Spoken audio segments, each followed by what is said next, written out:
ሰበር ዜና ጠቅላይ ሚኒስትሩ ላይ አስደንጋጭ የተባለ የግድያ ሙከራ ተፈጸመ። ከፍተኛ የመንግስት ባለስልጣናት በፖሊስ ቁጥጥር ስር ዋሉ። የአክብሮት ሰላምታችን በያላችሁበት የዓለም ክፍል ድረስ የተወደዳችሁ የኢትዮ ፖስት ሚዲያ ቤተሰቦች እንደምን አላችሁ? አዳዲስና ወቅታዊ ሰበር መረጃዎችን ይዘንላችሁ መተናል። በቅድሚያ ማበይት ነጥቦችን በማስተዋወቅ እንጀምራለን። ጠቅላይ ሚኒስትሩ ላይ አስደንጋጭ የተባለ የግድያ ሙከራ ተፈጽሟል። ቤተ መንግስቱን ያናወጠ ጥቃትና የተኩስ ማዕበልም ተከፍቷል። ጠቅላይ ሚኒስትሩን የሚቃወሙ የታጠቁ ኃይሎች ምሽቱን በዋና ከተማዋ ሰርገው በመግባት ከተማዋን ያናወጠ ተኩስ የከፈቱ ሲሆን የጠቅላይ ሚኒስትሩ መኪና በጥይት ተደብድቧል። ከጥቃቱ ለጥቂት የተረፉት ጠቅላይ ሚኒስትሩ አስደንጋጭ የተባለ መግለጫን ሰጥተዋል። ዝርዝር መረጃው በዘገባችን ተካቷል፣ ተሰሙታላችሁ። በሌላ ሰበር መረጃ ከፍተኛ የመንግስት ባለስልጣናት በፖሊስ ቁጥጥር ስር ውለዋል። የመንግስት ኃላፊነትን በመጠቀም የሙስና ወንጀል ሲፈጽሙ የተገኙ ከፍተኛ የመንግስት ባለስልጣናት በአዲስ አበባ ፖሊስ በቁጥጥር ስር መዋላቸው ተነግሯል። የህዝብን መብት በገንዘብ ሲቸረችሩ የነበሩት እነዚህ ባለስልጣናት እጅ ከፍንጅ ሲያዙ የነበረው ሁኔታ ከፍተኛ መነጋገሪያን የፈጠረ ሆኗል። በዝርዝር እንመለከተዋለን። በሌላ ሰበር መረጃ በትግራይ ማንነታቸው የማይታወቁ ታጣቂዎች መሰማራታቸው ተሰማ። በህወሓትና በፌደራል መንግስቱ መካከል ወታደራዊና ፖለቲካዊ ውጥረቱ በተጋጋለበት በዚህ ወቅት ማንነታቸው በውል የማይታወቁ ጭንብል የለበሱ ወታደሮች በመሰማራት አሰቃቂ እርምጃ እየወሰዱ መሆኑ ተነግሯል። በተያያዘ መረጃ በትግራይ ክልል ጦርነት ከተነሳ የዩጋንዳ ጦር ወደ ኢትዮጵያ እንደሚገባ ተነግሯል። በፌደራል መንግስቱና በህወሓት መካከል ያለው ውጥረቱ አይሎ ዳግም ወደ አስከፊ ጦርነት ለመግባት አፋፍ ላይ በደረሰበት በዚህ ወሳኝ ሰዓት ከኢትዮጵያ ድንበር ውጪ አስፈሪ ወታደራዊ ዜና ተሰምቷል። የዩጋንዳ ጦር ወደ ኢትዮጵያ ድንበር እየተቃረበ መሆኑም ተገልጿል። በዝርዝር እናስደምጣችኋለን። በሌላኛው መረጃችን ሶማሊላንድ በእስራኤል ኤምባሲ መክፈቷ ተሰምቷል። ከሶማሊያ የተነጠለችዋና በምስራቅ አፍሪካ የምትገኘው ራስ ገዝዋ ሶማሊላንድ በእስራኤል የመጀመሪያዋን እውቅና ካገኘች በኋላ በአወዛጋቢው ኢየሩሳሌም ኤምባሲ መክፈቷ ከፍተኛ መነጋገሪያን ፈጥሯል። ሌላኛው በዝርዝር የምንመለከተው መረጃችን ነው። እነዚህንና ሌሎች ያልተሰሙ መረጃዎች በዚህ ሰዓት የመረጃ ጊዜ ወደ እናንተ ይደርሳሉ። እንደተለመደው ቪዲዮ ላይክ እና ሼር በማድረግ ጀምሩት። ሐሳብ አስተያየቶቻችሁን ደግሞ ኮሜንት ላይ መጻፋችሁን እንዳረሱ። ለሚዲያችን ኢትዮ ፖስት አዲስ የሆናችሁ ሰብስክራይብ ማድረጋችሁን እንዳረሱ። አሁን ወደ ዝርዝሩ እናምራ። በመጀመሪያም በትግራይ ማንነታቸው የማይታወቁ ታጣቂዎች መሰማራታቸው ተሰማም። በህወሓትና በፌደራል መንግስቱ መካከል ወታደራዊና ፖለቲካዊ ውጥረቱ በተጋጋለበት በዚህ ወቅት ማንነታቸው በውል የማይታወቁ ጭንብል የለበሱ ወታደሮች በመሰማራት አሰቃቂ እርምጃ እየወሰዱ መሆኑ ተነግሯል።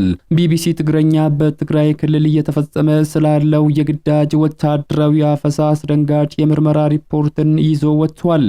በወርቅ ማውጫ ስፍራዎችና በሌሎችም የትግራይ ክልል አካባቢዎች እየተፈጸመ ያለውን አፈሳ በዝርዝር የሚዳስሰው ዘገባው ከህወሓት ታጣቂዎች ባለፈ ጭንብል ያጠለቁ ታጣቂዎችን በንጹሃን ላይ እርምጃ እየወሰዱ እንደሚገኝ ጠቅሷል። እነዚህ ጭንብል ያጠለቁ ታጣቂዎች የህወሓት ወታደሮች ስለመሆናቸው ግን አልታወቀም። ግንቦት 17 ቀን 2018 በአብያዲ ከተማ አቅራቢያ በሚገኙ ሁለት የወርቅ ማዕድን ማውጫዎች አባግባና ሩባሃዛ ከሚባሉ አካባቢዎች የትግራይ ኃይሎች አርሚ 60 አባላትና ፊታቸውን የሸፈኑ ታጣቂዎች ከ700 በላይ ሰዎችን እንዳፈሱ ቢቢሲ ትግረኛ ከተጎጂዎችና ከተጎጂ ቤተሰቦች መረጃዎችን አግኝቷል። የአራት ልጆች አባት የሆነው አቶ ሰለሞን ኃይለ ማርያም በአብያዲ ከተማ ለሌሎች ሰዎች ድንጋይና ሸዋ በአህያ በመሸከም የቀን ጉልበት ስራ ላይ ተሰማርቶ ልጆቹን የሚያሳድግ ሲሆን ነገር ግን እንደተለመደው ለስራ ከወጣ በኋላ ከዛ በኋላም እነሱና ያጎቱ ልጆች ወደ ቤት ሳይመለሱ መቅረታቸውን ቤተሰቦቻቸው ገልጸዋል። ባለቤቱ ወይዘሮ መድርሄ ኪዳነ ማርያም ሰኞ ዕለት ወደ ስራ እንደሄደ ጠዋት 3 ሰዓት ላይ ነው የወሰዱት።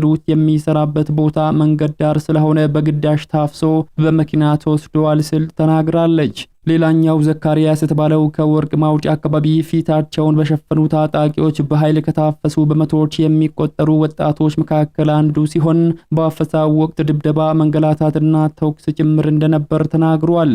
አፈሳው በአብዛኛው የትግራይ ክልል አካባቢዎች በከፋ ሁኔታ መንሰራፋቱ ሲነገር ከጣንቋ፣ አበርጌለ፣ አብያዲ፣ ቆላ ተንበነ ወረዳዎችን በከፍተኛ ሁኔታ ሰዎች እየታፈሱ ነው ተብሏል። ቢቢሲ ትግረኛ ያነጋገራቸው ሌሎች ሰዎች ከታፈሱ በኋላ ለከተማው ፖሊስና ጸጥታ አካላት እንዲሁም ለአብያዲ ከተማና ወረዳ አስተዳደር እንዳስረከቧቸው ይናገራሉ። በአብያዲ ከተማ ማዘጋጃ ቤት አዳራሽ ውስጥ የከተማዋ ከንቲባና ምክትሉ እንዲሁም የጸጥታ ኃላፊዎች በመምጣት ትዋጋላችሁ፣ ራሳችሁን አዘጋጁ እያሉ እንደሆነም ጨምረው አስረድተዋል። ከማዕድን ቁፋሮ ጋር የተያዙ ወጣቶች ወደ ትግል ነው የምትሄዱት እየተባሉ ነው ብለዋል። የአርሚ 60 የትግራይ ኃይሎች ምክትል አዛዥ ኮሎኔል ዘኡሉ ማቴዎስ ለቢቢሲ በሰጡት ምላሽም የሚመሩት ቡድን በአግባብ በአካባቢው ተስማርቶ እርምጃ እየወሰደ እንደሆነ ገልጸዋል። በአካባቢው ሰፊ የማዕድን ወረራ መኖሩን ጠቅሰው እዚያ የነበሩት ወጣቶች ኦፕሬሽን በማካሄድ በትነናቸዋል በማለት አፈሳውን በተመለከተ የማውቀው ነገር የለም በማለት ለማስተባበል ሞክረዋል። ወደ ሌላኛው ተያያዥ መረጃ ስናምራ በትግራይ ክልል ጦርነት ከተነሳ የዩጋንዳ ጦር ወደ ኢትዮጵያ እንደሚገባ ተነገረ። በፌደራል መንግስቱና በህወሓት መካከል ያለው ውጥረት አይሎ ዳግም ወደ አስከፊ ጦርነት ለመግባት አፋፍ ላይ በተደረሰበት በዚህ ወሳኝ ሰዓት ላይ ከኢትዮጵያ ድንበር ውጪ አስፈሪ ወታደራዊ ዜና ተሰምቷል። የምስራቅ አፍሪካዋ ሀገር ዩጋንዳ ወታደራዊ መሪና የፕሬዝዳንት ዩሪ ሙሴቬኒ ልጅ የሆኑት ጀነራል ሙኡዚ አስደንጋጭ መግለጫን ሰጥተዋል። ጀነራሉ በቀጥታ ለጠቅላይ ሚኒስትር አብይ አህመድ ያላቸውን አጋርነት ሲያውጁ ከወንድሜ ከአብይ ጎን እቆማለሁ ብለዋል። በትግራይ ክልል ውስጥ እንደገና ሌላ አዲስ ጦርነት እንዳይነሳ መላው ዓለም ስጋት በገባበት ወቅት የዩጋንዳ ጦር ዋና አዛዥ ጀነራል ሙኡዚ በማህበራዊ ትስስር ገጻቸው ላይ ያሰፈሩት መልእክት የምስራቅ አፍሪካን ፖለቲካ አናውጡታል። ጀነራሉ በመልእክታቸው ላይ በትግራይ ሌላ ጦርነት እንዳይነሳ እለምናለሁ። እኔ የትግራይን ህዝብ በጣም እወዳቸዋለሁ፣ ነገር ግን ሁላችንም ጦርነት ሰልችቶናል ካሉ በኋላ ለዓለም ዲፕሎማቶች ያልተጠበቀውና እጅግ ከበድ ያለውን ወታደራዊ ማስጠንቀቂያን አስተላልፈዋል። ነገር ግን ጦርነቱ ከተነሳ እኔ እስከ መጨረሻው ድረስ ከወንድሜ ከጠቅላይ ሚኒስትር አብይ አህመድ ጋር እቆማለሁ፣ እደግፋለሁ ስሉም በይፋ አውጀዋል። ጀነራል ሙኡዚና ጠቅላይ ሚኒስትር አብይ አህመድ ከዓመታት በፊት የጠነከረ ወንድማማችነትና ጥልቅ ወታደራዊ ወዳጅነት እንዳላቸው ይነገራል። ጀነራሉ በተለያዩ ጊዜያት ወደ አዲስ አበባ በመምጣት ከጠቅላይ ሚኒስትር አብይ አህመድ ጋር የግል ውይይቶችን አድርገዋል ተብሏል። አልፎ ተርፎም ኢትዮጵያ ባለፉት ከባድ የጦርነት ዓመታት ውስጥ በነበረችበት ወቅት የዩጋንዳው ፕሬዝዳንት ዩሪ ሙሴቬኒና ልጃቸው ጀነራል ሙኡዚ የምዕራባውያንን ጫና በመቋቋም ከኢትዮጵያ ጎን በመጽናት መቆማቸው ይታወሳል። አሁን ደግሞ የፌደራል መንግስቱና ህወሓት ዳግም ወደ ፍጥጫ ውስጥ በገቡበት በዚህ አስጨናቂ ሰዓት ጀነራሉ ይፋዊ ወታደራዊ ታማኝነታቸውን ለአብይ ገልጸዋል። አሁን በበርካታ ፖለቲከኞች ዘንድ እየተጠበቀ ያለው ትልቁ ጥያቄ ጦርነቱ ከተነሳ የዩጋንዳ መደበኛ ጦር ወደ ኢትዮጵያ ሊዘምት ይችላል ወይ የሚለው ነው። ጀነራሉ የዩጋንዳ መከላከያ ኃይል ዋና አዛዥና የሀገሪቱ የነገው ፕሬዝዳንት እንደመሆናቸው መጠን የእሳቸው ቃል የሀገሪቱን የጦር አቋም ይወስናል ተብሏል። ወደ ሌላኛው መረጃችን ስናመራ ሶማሊላንድ በእስራኤል ኤምባሲ መክፈቷ ተሰማ። ከሶማሊያ የተነጠለችዋና በምስራቅ አፍሪካ የምትገኘው ራስ ገዝዋ ሶማሊላንድ በእስራኤል የመጀመሪያዋን እውቅና ካገኘች ከ6 ወራት በኋላ ኢየሩሳሌም ላይ ኤምባሲ መክፈቷ ተሰምቷል። የስራ ጉብኝት እያደረጉ ባሉት የሀገሪቱ ፕሬዝዳንት አብድራሂማን ሙሐመድ አብዱላሂ በምዕራብ ኢየሩሳሌም ተመርቆ ተከፍቷል። ከፕሬዝዳንቱ ጋር የተነጋገሩት የእስራኤሉ ጠቅላይ ሚኒስትር ቤንያሚን ኔታንያሁ በህዝቦቻችን መካከል ጥልቅ መንፈሳዊ ግንኙነት አለ ብለዋል። ይሁን እንጂ ሶማሊላንድን የግዛቷ አካል አድርጋ የምትመለከታት ሞቃዲሾ በሰሜን ሶማሊያ ከተገንጣይ አስተዳደር ጋር የሚደረግ ግንኙነት ሉዓላዊነትን እንደመጣስ ይታያል ብላለች። ባለፈው ታህሳስ ላይ እስራኤል ለሶማሊላንድ እውቅና መስጠቷ ማወዛጋቢ እንደነበር ይታወሳል። ቻይና፣ ቱርክ፣ ሳውዲ አረቢያና የአፍሪካ ህብረትን ጨምሮ በርካታ ሀገራትና ድርጅቶች እውቅናውን ተችተዋል። ይሁን እንጂ ከዚህ በኋላ እስራኤልና ሶማሊላንድ ግንኙነታቸውን እያጠናከሩ ነው ተብሏል። በጎርጎሮሳውያኑ አዲስ ዓመት ጅማሮ አካባቢ የእስራኤል የውጭ ጉዳይ ሚኒስትር ጌዲዮን ሳር በሶማሊላንድ ዋና ከተማ ሀርጌሳ ይፋዊ ጉብኝትም ማድረጋቸው ይታወሳል። ወደ ሌላኛው ሰበር መረጃችን ስናምራ ከፍተኛ የመንግስት ባለስልጣናት በፖሊስ ቁጥጥር ስር ዋሉ። የመንግስትን ኃላፊነት በመጠቀም የሙስና ወንጀል ሲፈጽሙ የተገኙ ሁለት ባለስልጣናት በአዲስ አበባ ፖሊስ እጅ ከፍንጅ በመያዝ ቁጥጥር ስር መዋላቸው ተነግሯል። የህዝብን መብት በገንዘብ ሲቸረችሩ የነበሩት እነዚህ ግለሰቦች እጅ ከፍንጅ ሲያዙ የነበረው ሁኔታ ከፍተኛ መነጋገሪያን ፈጥሯል። በአዲስ አበባ ከተማ ጉለሌ ክፍለ ከተማ ወረዳ 8 አስተዳደር ውስጥ የሚሰሩ ሁለት የመንግስት ሹማምንት የሙስና መረባቸውን ዘርግተው ዜጎችን ሲያጭበረብሩ ነው በቁጥጥር ስር የዋሉት።